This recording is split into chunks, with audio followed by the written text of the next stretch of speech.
Hapa matatizo niliyoko nayo ni kwamba ndio juu ya miti, uti wa mgongo, barua ndio hii.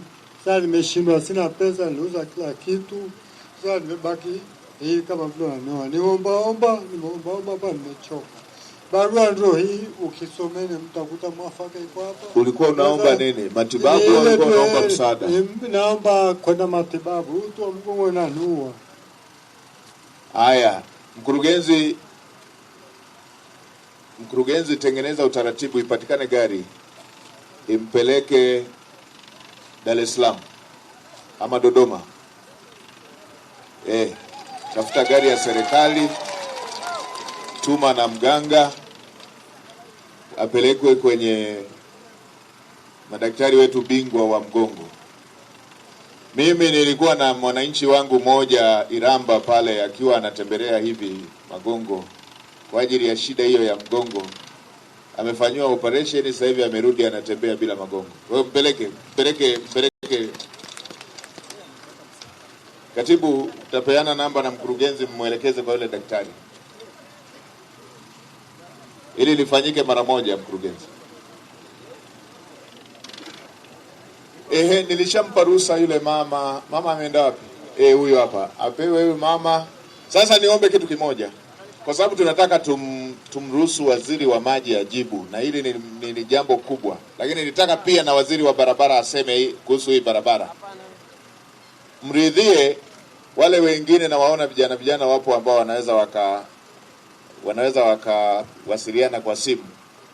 Mpite upande ule pale, muandike kwa wasaidizi wangu wale wengine. Andika namba ya simu, tutakupigia simu.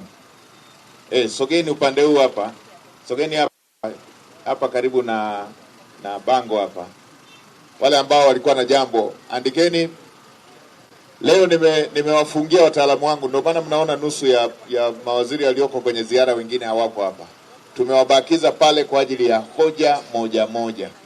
Kwa hiyo sogeni hapo, andikeni. Wewe hakikisha unaandika namba yako ya simu inayopatikana. Andikeni hapo, mtapigiwa na mimi mwenyewe nitafuatilia, nitatoa maelekezo kwa ajili ya majawabu yanayotakiwa. Ndugu yangu, nimekuona, njoo hapa. Alafu tumsikilize mama na yule mtu wa ushirika, then tuwaruhusu waheshimiwa mawaziri wajibu. Baada ya mama msikilizeni wa ushirika, baada ya ushirika msikilizeni huyo. Mheshimiwa Mwasiri, tunaomba, kuna chama tulicheza mashima cha sakosi. Tulipeleka huko hela kwa ajili ya kusomesha watoto wetu. Sasa hivi nina watoto 4 wako nyumbani, niliwawekezea hela sakosi mashima kwa ajili ya kuwasomesha. Sasa hivi ile sakosi ya mashima imefungwa. Tukienda tukisema tutoe hela, wanasema kuwekeza hela ndio inatakikana, kutoa hela haiwezekani. Tukafika mahali mheshimiwa, ikatokea kipindi fulani tukaingia kwa Makofuli kabla hajafariki. Makofuli akatusaidia, akashika wale watu waliosimamia bodi, akawaweka ndani. Sasa hivi alipowaweka ndani, hatujui kinachoendelea na watoto wetu wako nyumbani. Kama mimi niliuza ng'ombe, mbuzi na kuku, nikaekeza kwa ajili ya wale watoto wangu wasome. Sasa hivi na watoto 4 hawaendi shule. Naomba tusaidie, tujue ile hela yetu iko wapi ya sakosi mashima. Mkurugenzi, Mheshimiwa mkuu wa wilaya, unalijua hili? Wako wapi wahusika? Mheshimiwa Waziri Mkuu, ni kweli wahusika wa kwanza walikamatwa, ni kweli, lakini kuna bodi mpya iliyokuwa imeundwa. Mpaka hivi sasa swala lao liko chini ya mrajisi wa vyama vya ushirika mkoa wa Kilimanjaro. Mrajisi yuko wapi? Mrajisi yuko wapi? Huyo hapa. Hebu tuambie, hili linaisha lini? Tumeambiwa liko mezani kwako. Linaisha lini? Mama apeleke watoto wake shule. Mnalimaliza lini? Asante Mheshimiwa Waziri Mkuu. Swala hili sasa hivi liko kwenye ofisini kwetu, na hatua iliyofuata tumeteua wafilisi. Ndo wiki kama 2 wametangazwa kwenye Government Gazette ili utaratibu ule wa wafilisi uweze kuendelea na hata hawa wanachama waweze kupata haki yao. Mnaanza kuwapa lini? Barua za wafilisi bado hazijatufikia, wametangazwa tu kwenye government gazette. Nani anayetakiwa kuwaletea barua? Mrajisi wa vyama. Mrajisi.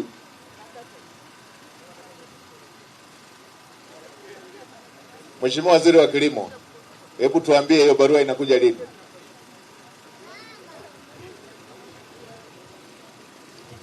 Mheshimiwa Waziri Mkuu, nikuthibitishie mpaka kufika Jumatatu hizo barua zitakuwa zimeshafika. Mheshimiwa Waziri, kabla hatujatoka hapa ziara ya Tanga, hii barua hiyo imeshakuja. Sawa Mheshimiwa. Na wao watu waanze kupewa hiyo shughuli hiyo ikamilike. Nimepokea Mheshimiwa Waziri Mkuu. Chukueni namba ya yule mama aliyewawakilisha wenzake. Wewe mrajisi, chukua namba hiyo, mkishaanza tu mwataarifu. Haya, tumsikilize yule wa ushirika.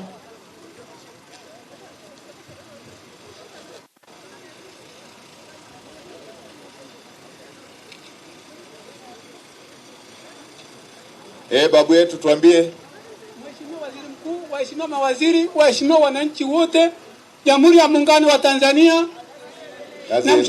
Namshukuru Mungu Baba wa mbingu na nchi kwa neema hii ya kupata kufika hapa leo na kukuona Waziri Mkuu. Nina tatizo kuhusu wizara ile ofisi yako ambayo inahusika na ujamaa na ushirika. Tumekuwa hapa na ushirika wa chama cha ushirika cha msingi cha Tarakea kuanzia mwaka 1984 mpaka leo hii. Tunauza kahawa pale kwenye chama. Na sisi wanachama ambao ni hai, kwa maana kwamba tulinunua wanachama kwa shilingi 1500 za mwaka ule wa 1984 na tukanunua hisa 10 kwa kila mwanachama. Na mpaka leo hii chama kile kimeboreka, kina godauni la zaidi ya shilingi milioni 70, lina ukumbi wa mkutano ambao unaingiza fedha pia kwa biashara. Umelenga kituo kingine kule Kelelwa, na bado tuna milioni nyingi za fedha kwenye kile chama. Lakini cha ajabu ni kwamba mheshimiwa, hatupati evidence kwenye nini? Kwenye ile 10,000 yetu tulioweka siku ile. Sasa huu umekuwa ni mtindo kwa mkoa wa Kilimanjaro wote, ndivyo unavyofanyaga tokea KNCU mpaka hapa tulipo. Chuo kikuu cha ushirika kiko hapa Moshi, lakini Kilimanjaro ndio hakuna ushirika. Naomba kuwasilisha tu mheshimiwa.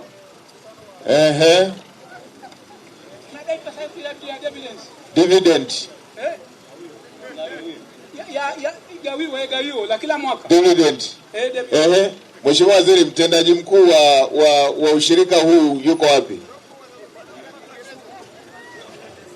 Mheshimiwa Waziri Mkuu, kila chama kina utaratibu ule wa kufanya taarifa yao ya mapato na matumizi na inakaguliwa kila mwaka.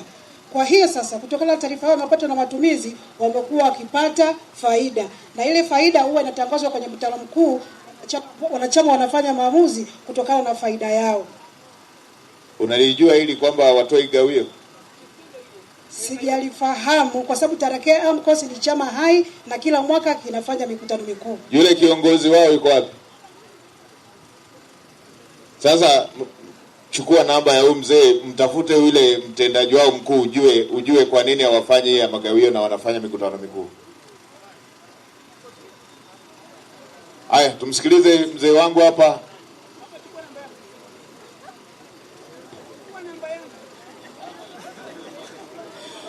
Asante Mheshimiwa Waziri Mkuu, Mheshimiwa mkuu wa mkoa na viongozi waliofika hapa.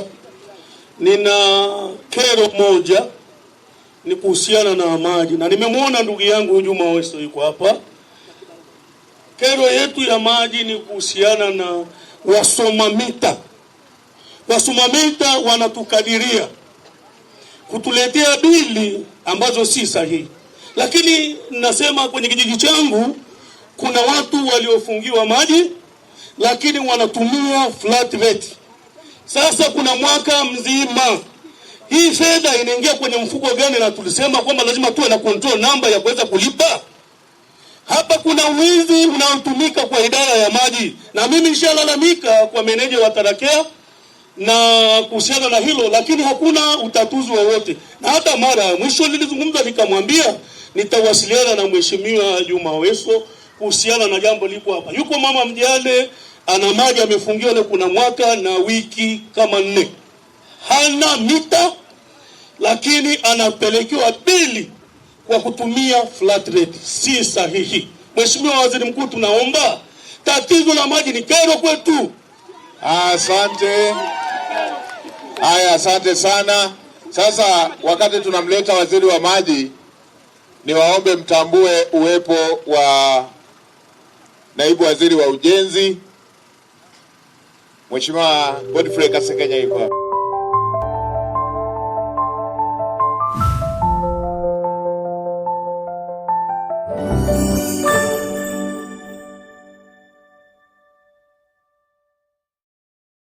Unatafuta vifungashio bora vya kisasa na kwa bei nafuu? Abkar Disposable Outlet ndiyo suluhisho lako. Tunajihusisha na uuzaji wa vifungashio kama vile vikombe vya sharubati, kahawa na alkasus, mifuko ya sokoni, stiki za mishkaki, foili za chips, disposable plates, cupcake boxes na vifungashio vingine vingi kwa matumizi ya biashara na nyumbani. Bei nzuri, ubora wa uhakika na huduma ya haraka. Tunapatikana Tanga mjini, barabara ya 14 mkabala na Taifa Road. Kwa mawasiliano zaidi piga simu 0716991298. Tufuatilie Instagram na Facebook. Abkar Disposable Outlet. Abkar Disposable Outlet. Tunafungasha biashara yako kwa ubora.